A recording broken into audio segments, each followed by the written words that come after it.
ఇలా కాంగ్రెస్ పార్టీలో మాజీ సిద్ధించడం లేదా ఎమ్మెల్యేలకు ఏం మాట్లాడుతుంది రేవంత్ రెడ్డి? ఇలా నోటిఫికేషన్ గ్రూప్ నోటిఫికేషన్ ఇచ్చినాక ఉద్యోగం అయితే కాకపోయింది. ఇవాళ ఏమి కోల్పోయినాయి కదా ఫలాలు 1999 2004 వరకు ఎంపికైన ఫలాలు మనం చంద్రబాబు నాయుడు గవర్నమెంట్ మళ్ళీ ఇవాళ ఏమి మాది వెనుకలేదు కదా. కాబట్టి తక్షణమే నోటిఫికేషన్ అనేది ఉత్తర ఫలితాలు అయితే వెలువరుస్తున్నా ఫలితాలు ఎమ్మటే 1 లక్షలు ఆపేయాలి. తక్షణమే ఎస్సీ వర్గీకరణ చట్టంలో కల్పించాలి. అప్పుడే గ్రూప్ 1 గ్రూప్ 2 ఫలితాలు వినాలని చెప్పేసి ఈ సందర్భంగా తెలియాల్సి ఉన్నాం. ఇలా రేవంత్ రెడ్డి ఒక వర్గానికి కొమ్ము రాస్తుంది, మానవ వర్గానికి కొమ్ము రాస్తుంది, మానవులకు భయపడుతుంది రేవంత్ రెడ్డి.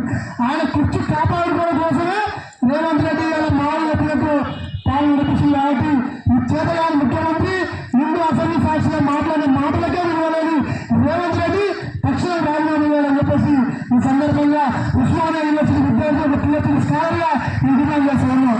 ఇలా మానవ